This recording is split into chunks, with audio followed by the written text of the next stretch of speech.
Hello കൂട്ടുകാരെ, എല്ലാവർക്കും നിജോസ് വേൾഡിൻ്റെ പുതിയൊരു വീഡിയോയിലേക്ക് സ്വാഗതം. എല്ലാവരും സുഖമായിട്ടിരിക്കുന്നെന്ന് വിശ്വസിക്കുന്നു. ഞങ്ങളിവിടെ സുഖമായിട്ടിരിക്കുകയാണ്. അപ്പോൾ എല്ലാവരും സന്തോഷത്തോടെയും ആരോഗ്യത്തോടെയും ഒക്കെ ഇരിക്കുക കേട്ടോ. ഇന്നത്തെ വീഡിയോയിൽ സംസാരിക്കുന്നത് ഇംപ്ലാന്റേഷൻ നടക്കാനായിട്ട് സഹായിക്കുന്ന 3 മാജിക്കൽ ടിപ്സിനെ പറ്റിയിട്ടാണ്.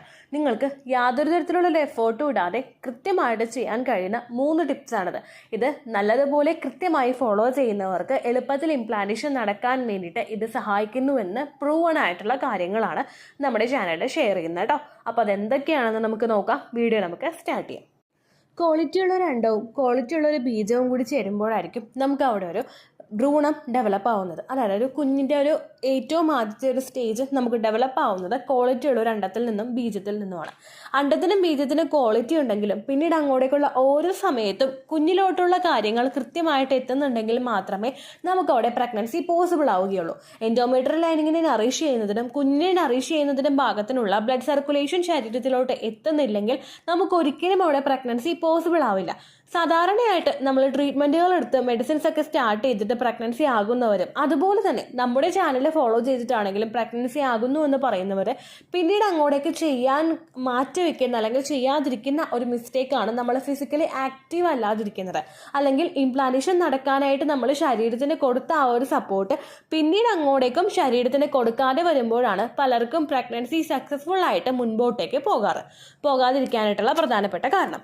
നമ്മുടെ ചാനലിൽ തന്നെ ഒരുപാട് പേര് വന്ന് പറയുന്നുണ്ട്, ചേച്ചി ടിപ്സ് എല്ലാം ഫോളോ ചെയ്തു, ഞങ്ങൾ പ്രഗ്നൻ്റ് ആയി, കുറേ നാളുകൾക്ക് ശേഷം ആ പ്രഗ്നൻസി നഷ്ടമായി പോയി എന്ന് പറയുന്നവരുണ്ട്. നോർമലി നമ്മൾ ട്രീറ്റ്മെൻറ്റുകൾ എടുത്ത് പ്രഗ്നൻ്റ് ആകുന്ന ആളുകളും അതുപോലെ തന്നെ ഒരുപാട് നാളത്തെ ട്രീറ്റ്മെൻറ്റുകളൊന്നും ഇല്ലാതെ നാച്ചുറലി ട്രൈ ചെയ്തിട്ട് പ്രഗ്നൻസി ആകുന്ന ആളുകളും ആ പ്രഗ്നൻസിയെ ഒരു പ്രഷ്യസ് പ്രഗ്നൻസി ആയിട്ടാണ് കാണേണ്ടത്. ഈ സമയം മുതൽ, അതായത് നമ്മുടെ ഇംപ്ലാന്റേഷൻ നടക്കുന്ന സമയം മുതൽ ആ ഒരു 9 months നമ്മൾ ത്രൂ ഔട്ട് ശരീരത്തിന് ഒരു സപ്പോർട്ട് കൊടുത്തിട്ടില്ല എങ്കിൽ ആ പ്രഗ്നൻസി അങ്ങോട്ടോ ഇങ്ങോട്ടോ നമുക്ക് നഷ്ടമാകാനായിട്ടുള്ള ചാൻസസ് കൂടുതലാണ്. അത് ഇൻക്രീസ് ചെയ്യാനായിട്ടുള്ള പ്രവർത്തനം നമ്മൾ തുടങ്ങേണ്ടത് ഇംപ്ലാന്റേഷൻ നടക്കുന്ന സമയം മുതൽക്ക് തന്നെയാണ്. ആ സമയത്ത് ഒരു 3 കാര്യങ്ങൾ നമ്മൾ കൃത്യമായിട്ട് ചിന്തിച്ചു കഴിഞ്ഞ് ചെയ്യുകയൊക്കെ ചെയ്യുന്നുണ്ടെങ്കിൽ നമുക്ക് അവിടെ ഇംപ്ലാന്റേഷൻ സക്സസ്ഫുൾ ആയിട്ട് ആ പ്രഗ്നൻസി 9 months സക്സസ്ഫുൾ ആയിട്ട് മുൻപോട്ടേക്ക് പോകാനായിട്ട് അത് സഹായിക്കും. അതിൽ നിങ്ങൾക്ക് ഏറ്റവും ആദ്യം ചെയ്യാൻ കഴിയുന്ന ഒരു കാര്യമാണ് നമ്മളുടെ ആ ഒരു പാദം, അത് നമ്മൾ ഹെൽത്തി ആയിട്ട് കൊണ്ട് നടക്കുക എന്ന് പറയുന്നത്. പാദത്തിൽ നിന്നിട്ടുള്ള ആ ഒരു കണക്ഷൻ വെച്ചിട്ട് നമ്മളുടെ ശരീരത്തിൻ്റെ താപനിലയെ അത് ഒരുപാട് അഫക്റ്റ് ചെയ്യാറുണ്ട്. നമ്മുടെ ഫീറ്റ് അല്ലെങ്കിൽ നമ്മുടെ പാദം കോൾഡ് ആണെങ്കിൽ അത് നമ്മളുടെ ശരീരത്തിലെ ഓരോ പ്രവർത്തനത്തിനെയും ബ്ലഡ് സർക്കുലേഷനെയും ഒക്കെ സാരമായിട്ട് തന്നെ ബാധിക്കും. റിഫ്ലക്സോളജി എന്ന് പറയുന്ന ഒരു ടേമിനെ പറ്റി നമ്മുടെ വീഡിയോസിൽ കേട്ടിട്ടുള്ള ഒരുപാട് പേർക്ക് മനസ്സിലായിട്ടുണ്ടാകും. കാരണം ഒരുപാട് ശരീര അവയവങ്ങൾ വന്ന് എൻഡ് ചെയ്യുന്നത് ഈ ഒരു പോർഷനിലാണ്.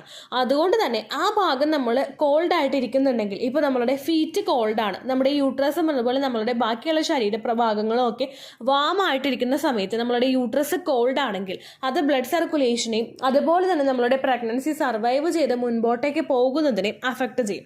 അതിനെ സപ്പോർട്ട് ചെയ്ത് കൊടുക്കണമെങ്കിൽ നമ്മൾ നമ്മുടെ ഫീറ്റ് എപ്പോഴും വാമായിട്ട് കൊണ്ട് നടക്കേണ്ടത് അത്യാവശ്യമാണ്. എല്ലാവരുടെയും വീടുകളിൽ ഇപ്പോൾ ടൈലുണ്ട്, മാർബിൾ ഉണ്ട്, ഗ്രാനൈറ്റ് ഉണ്ട്.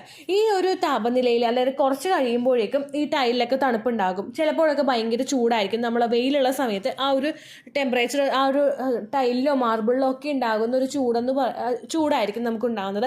പിന്നീട് അങ്ങോട്ടേക്ക് ചിലപ്പോൾ ഭയങ്കര തണുപ്പായിരിക്കും ഉണ്ടാകുന്നത്. അപ്പോൾ ഇങ്ങനെ ഇതിനനുസരിച്ച് ടെമ്പറേച്ചർ നമുക്കിങ്ങനെ മാറിക്കൊണ്ടിരിക്കുമ്പോഴേക്കും ഇത് ഈ പാദത്തിൽ പാദം നമ്മൾ തറയിൽ ഇങ്ങനെ ചവിട്ടി കുറേ നേരം നിൽക്കുമ്പോഴേക്കും അതിൻ്റെ ഭാഗമായിട്ട് നമ്മുടെ ശരീരത്തിൻ്റെ ടെമ്പറേച്ചറിലും വ്യത്യാസം വരാറുണ്ട്. ഇങ്ങനെ വ്യത്യാസം വരുമ്പോഴേക്കും അത് നിങ്ങളുടെ ബ്ലഡ് സർക്കുലേഷനെയും അഫക്റ്റ് ചെയ്യാറുണ്ട്. അതുകൊണ്ട് വീട്ടിൽ നിൽക്കുന്ന സമയങ്ങളിൽ നിങ്ങൾ കാല് വെറും തറയിൽ ചവിട്ടാതിരിക്കാനായിട്ട് ശ്രദ്ധിക്കുക. എസ്പെഷ്യലി വേറെ സ്ഥലങ്ങളിലൊന്നുമല്ല, നിങ്ങളുടെ വീടിനകത്ത് ടൈലോ മാർബിളോ ഗ്രാനൈറ്റോ ഇട്ടിട്ടുണ്ടെങ്കിൽ വെറും കാല് നിങ്ങൾ ചവിട്ടി നടക്കാതിരിക്കാൻ പ്രത്യേകം ശ്രദ്ധിക്കുക. പീരിയഡ്സിൻ്റെ സമയത്തൊന്നും നിങ്ങളത് ചെയ്യുന്നില്ലെങ്കിൽ കൂടി തന്നെയും ഇംപ്ലാന്റേഷൻ കഴിഞ്ഞിട്ടുള്ള സമയങ്ങളിൽ നിങ്ങളത് മസ്റ്റായിട്ട് ചെയ്യുക. അതുപോലെ രാത്രി ഉറങ്ങുന്ന സമയത്താണെങ്കിലും കാല് ഒരുപാട് തണുക്കാനായിട്ടുള്ള ഒരു അവസരം നിങ്ങൾ കൊടുക്കാതിരിക്കുക. കാലിൽ സോക്സ് ധരിക്കുന്നതോ അല്ലെങ്കിൽ കട്ടിയായിട്ടുള്ള പുതപ്പ് കാലിൽ വിരിച്ചിട്ട് കിടന്നുറങ്ങുന്നതോ എന്തുകൊണ്ടും നല്ലതായിരിക്കും.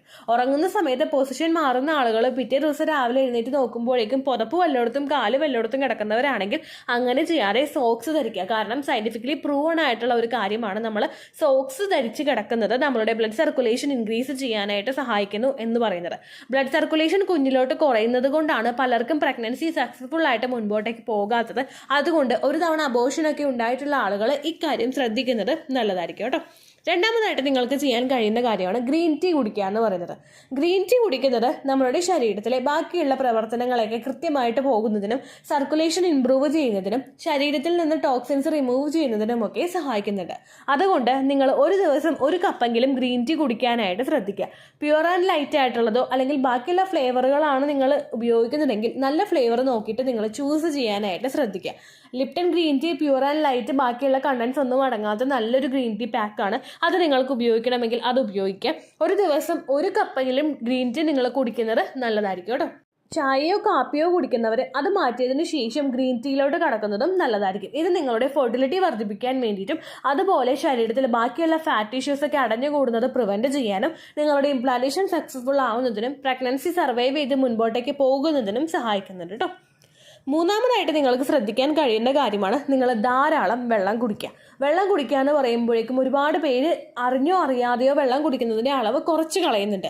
നമ്മൾ ശരീരത്തിൽ വെള്ളം കുടിക്കുന്നതിൻ്റെ അളവ് കുറയുകയാണെങ്കിൽ അത് നിങ്ങളുടെ ബ്ലഡ് സർക്കുലേഷനെ അഫക്റ്റ് ചെയ്യും. നമ്മൾ ബ്ലഡ് സർക്കുലേഷൻ ഇമ്പ്രൂവ് ചെയ്യാൻ വേണ്ടിയിട്ട് ബീട്രൂട്ട് കഴിച്ചാലോ മാതളനാരങ്ങ കഴിച്ചാലോ ഇതുപോലെ ഗ്രീൻ ടീ കുടിച്ചാലോ അല്ലെങ്കിൽ കോൾഡ് ആയിട്ടുള്ള ഫീറ്റിന് നമ്മൾ ഹെൽത്തി ആയിട്ട് പ്രൊട്ടക്ട് ചെയ്താലോ ഒന്നും നമുക്ക് അവിടെ പ്രഗ്നൻസി കിട്ടില്ല. നമ്മൾ ധാരാളം വെള്ളം കുടിക്കാൻ വേണ്ടിയിട്ട് ശ്രദ്ധിക്കുക. വെള്ളം കുടിക്കുന്നതിൻ്റെ അളവ് കുറയുന്നതിനനുസരിച്ചിട്ട് നിങ്ങളുടെ ബ്ലഡ് സർക്കുലേഷൻ്റെ ഒരു പ്രവർത്തനവും അവിടെ അഫക്റ്റ് ചെയ്യും. അതുപോലെ തന്നെ ഇംപ്ലാന്റേഷൻ നമുക്ക് സക്സസ്ഫുൾ ആവുന്നുണ്ടെങ്കിൽ ആ സ്റ്റേജ് മുതൽ നമുക്ക് ആ ഒരു കുഞ്ഞിന് കൃത്യമായിട്ടുള്ള ഓക്സിജൻ റിച്ച് ആയിട്ടുള്ള ബ്ലഡ് സർക്കുലേഷൻ എത്തണമെങ്കിൽ നമ്മൾ ഹൈഡ്രേറ്റഡ് ആയിട്ടിരിക്കേണ്ടതിൻ്റെ ആവശ്യകതയും കൂടിയുണ്ട്. അതായത് പ്രഗ്നൻസി ആകുന്നതിന് മുൻപ് നിങ്ങൾ എത്രത്തോളം വെള്ളമാണോ കുടിച്ചിരുന്നത് അതിൻ്റെ ഇരട്ടി വെള്ളം കുടിക്കാനായിട്ട് നിങ്ങൾ പ്രത്യേകം ശ്രദ്ധിക്കുക കേട്ടോ. അതുപോലെ തന്നെ പ്രഗ്നൻ്റ് ആകുന്ന സമയം മുതൽ നമുക്ക് ഉണ്ടാകാൻ സാധ്യതയുള്ള ഒരു ബുദ്ധിമുട്ടാണ് യൂറിനറി ഇൻഫെക്ഷൻ എന്ന് പറയുന്നത്. നമ്മളുടെ ശരീരത്തിലെ വെള്ളം കുടിക്കുന്നതിൻ്റെ അളവ് കുറയുന്നതും ബാക്കിയുള്ള എന്തെങ്കിലും കാര്യത്തിൽ നിങ്ങൾക്ക് ഇൻഫെക്ഷൻസ് ഉണ്ടാകുന്നതും യൂറിനറി ഇൻഫെക്ഷൻ ഉണ്ടാവാനായിട്ടുള്ള ചാൻസസ് വർദ്ധിപ്പിക്കുന്നു. ഇങ്ങനെയുള്ള സമയത്തൊക്കെ നമ്മൾ അൺവാണ്ടഡ് ആയിട്ട് മെഡിസിൻസ് എടുക്കുന്നത് അവോയ്ഡ് ചെയ്യുന്നതിനുമൊക്കെ നിങ്ങൾ ധാരാളം വെള്ളം കുടിക്കുന്നത് നല്ലതായിരിക്കും.